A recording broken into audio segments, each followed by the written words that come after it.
Hi. ಜೀವನದಲ್ಲಿ ನಮ್ಮ ಜೊತೆಯಾದವರೆಲ್ಲರೂ ನಮ್ಮ ಕಡೆಯ ಕೊನೆಯ ಪುಟದವರೆಗೂ ನಮ್ಮ ಜೊತೆಗಿರುವುದಿಲ್ಲ. ಕೆಲವರು ಒಂದೇ ಒಂದು ಅಧ್ಯಾಯದ ತನಕ ನಮ್ಮ ಜೊತೆಗಿರ್ತಾರೆ. ಇನ್ನು ಕೆಲವರು ಒಂದೇ ಒಂದು ಪುಟದಷ್ಟು ಸಮಯ ಮಾತ್ರ ನಮ್ಮ ಜೊತೆಗಿರ್ತಾರೆ. ಆದ್ರೆ ನಮ್ಮ ಬದುಕಿನ ಪುಟದಲ್ಲಿ ಅವರು ಒಂದು ನೆನಪಾಗಿ, ಪಾಠವಾಗಿ ಉಳಿದು ಹೋಗ್ತಾರೆ. ಕೆಲವರು ಬೆಳಕಿನಂತೆ ಬಂದು ನಮ್ಮ ದಾರಿಗೆ ಅರ್ಥ ನೀಡ್ತಾರೆ. ಇನ್ನು ಕೆಲವರು ಮೋಡದಂತೆ ಬಂದು ನೆನಪಿನ ಮಳೆ ಸುರಿಸಿ ಹೋಗ್ತಾರೆ. ಇನ್ನು ಕೆಲವರು ಕೈ ಹಿಡಿದು ನಮ್ಮನ್ನು ಅರ್ಧ ದಾರಿಯಲ್ಲೇ ಬಿಟ್ಟು ಹೋದ ಮೇಲೂ ಅವರ ನೆನಪಿನ ಛಾಯೆಯನ್ನು ನಮ್ಮೊಳಗೆ ಬಿಟ್ಟು ಹೋಗ್ತಾರೆ.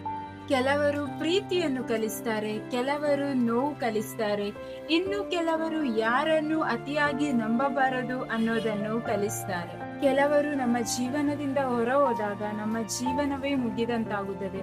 ಆದರೆ ಕಾಲ ಕಳೆದಂತೆ ಅರ್ಥ ಆಗುತ್ತದೆ, ಅವರು ನಮ್ಮ ಜೀವನದಿಂದ ಹೊರ ಹೋದದ್ದರಿಂದ ನಮ್ಮ ಕತೆ ಮುಗಿದದಲ್ಲ, ಅದು ಅವರ ಅಧ್ಯಾಯ ನಮ್ಮ ಜೀವನದಲ್ಲಿ ಮುಗಿದಿದೆ ಅನ್ನೋದು.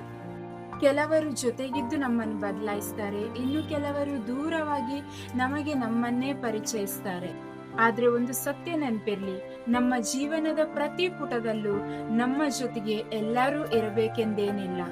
ಕೆಲವರು ಬರ್ಬೇಕು, ಏನನ್ನೂ ಕಲಿಸ್ಬೇಕು ಮತ್ತು ಯಾವುದೇ ವಿದಾಯವಿಲ್ಲದೆ ನಮ್ಮ ಜೀವನದಿಂದ ಹೊರಟೋಗ್ಬೇಕು. ಅವರ ನೆನಪುಗಳನ್ನೇ ಹಿಡಿದುಕೊಂಡು ಕೂತ್ರೆ ಹೊಸ ಪುಟಗಳನ್ನು ಬರೆಯೋಕೆ ಆಗೋದಿಲ್ಲ.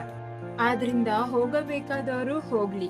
ಅವರು ಬಿಟ್ಟು ಹೋದ ನೆನಪುಗಳನ್ನು ಮನಸ್ಸಿನ ಒಂದು ಮೂಲೆಯಲ್ಲಿ ಹಾಗೆ ಇಟ್ಟುಕೊಂಡು ನಮ್ಮ ಕಥೆಯ ಹೊಸ ಪುಟವನ್ನು ನಾವೇ ಬರೆಯೋಣ.